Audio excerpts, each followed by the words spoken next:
Eu tenho a ideia de que todo ser humano, ele tem esse psicopata dentro de si. Eu tenho, tu tem, o Caio tem, o cara que tá nos assistindo, ele tem. O que eu vejo é que quando a gente se junta num grupo muito grande, esses mini psicopatas que todo mundo tem dentro começam a sair. Não sei por que isso acontece, mas parece que em grupo o ser humano consegue ser mais psicopata, digamos assim, do que ele seria se ele estivesse sozinho ou em dupla, só vivendo a sua vida. O movimento em grupo habilita o ser humano a deixar esse lado dele sair? Eu acredito que sim, né? É o sentimento de rebanho, né? Você deve ter assistido aquele filme A Onda, né? Sim. Então, o que é a onda? É quando você justamente prioriza justamente a massa, né? E isso é um típico dos movimentos de massa. São os movimentos que eles vêm depois da Revolução Industrial e principalmente principalmente no século XX, né?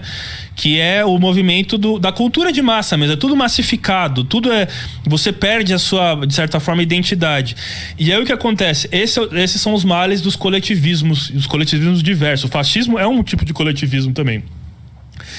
E aí, por exemplo, quando você tem uma espécie de lógica que te permite liberar esse lado animal e você não tem o ordenamento legal para impedir isso, você não vai estar sendo avaliado pelo que a gente estaria avaliado agora. Por exemplo, se eu mato um cidadão na rua agora, o direito vai cair sobre mim e eu vou responder sobre o meu crime.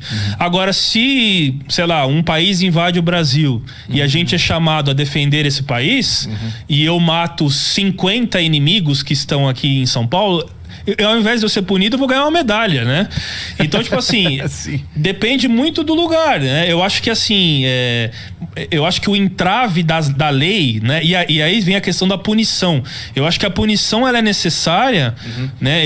Nesse quesito, eu não sou anarquista no ponto de achar que o ser humano, ele tem uma índole boa, de que ele é o bom selvagem e de que ele vai viver pacificamente sem as regras, sem as leis.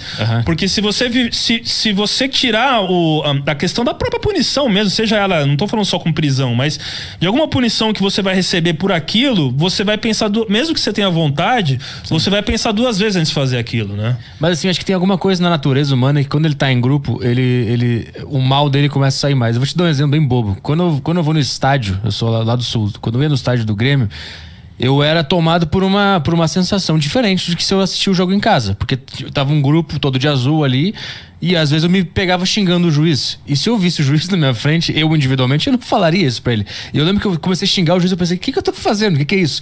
Porque eu tava naquele movimento de grupo. Agora, eu quero entender por que a gente tem esse dispositivo dentro da gente, quando a gente tá em grupo, a gente fica completamente maluco e se perde no nosso próprio eu.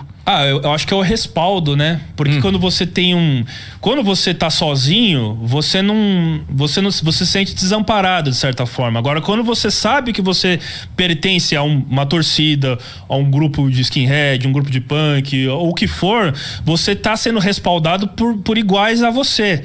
Então, você não tá agindo, você não tá abandonado, né? Você vai ter um chão, né? Um lugar onde você vai estar. Esse negócio que você falou das torcidas é uma coisa muito curiosa, porque o Goebbels, né, o Joseph Goebbels, que era o ministro da propaganda do Hitler, né, o Gauleiter de Berlim também, que era o prefeito de Berlim e tal, ele era um sujeito muito inteligente, assim, era um sujeito muito sagaz, assim, ele era dramaturgo, foi dramaturgo antes, né, meio que fracassado, assim, e tal, e encontrou no nacionalsocialismo, ele adere ao Partido Nacional Socialista já com mais idade, né, já depois da própria prisão do Hitler e tal, e ele reformulou tudo, ele que trouxe essas questões de propaganda de massa, que é bem típico, que a União Soviética fez também, inclusive, pra época e tudo, e foi um dos grandes responsáveis pela vitória do Hitler, essa propaganda, e o marketing estuda muito a propaganda dele até hoje, né?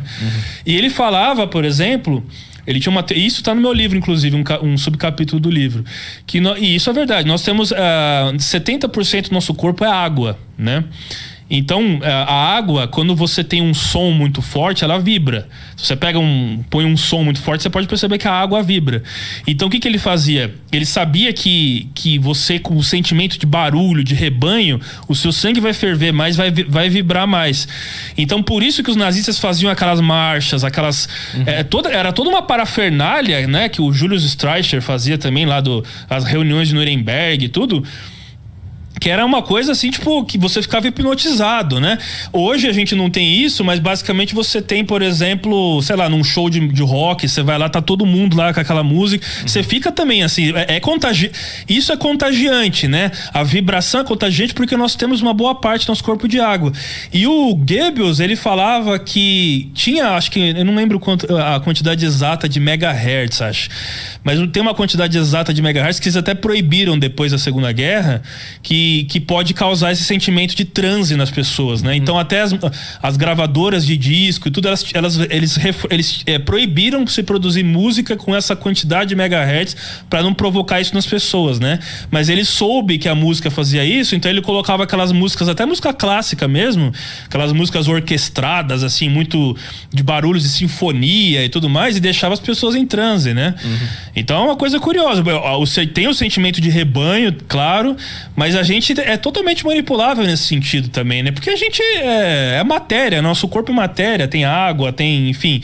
Então, da mesma forma que a matéria ela pode ser transformada com uma intervenção artificial e tudo mais, a gente pode transformar o nosso sentimento, às vezes, por isso. E as redes sociais fazem isso também, né? Elas definem muito bem o nosso humor também, por aquilo que a gente vê, por aquilo que a gente compartilha, enfim, elas determinam muito bem isso. Tem uma série de estudos, né?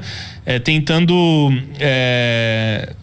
enfim, descobrir como que as redes sociais elas influenciam no nosso comportamento também, né? Com certeza, se o Goebbels fosse vivo hoje, ele ia utilizar as redes sociais para fazer isso, né? Post patrocinado. Post patrocinado. Ia ter um monte.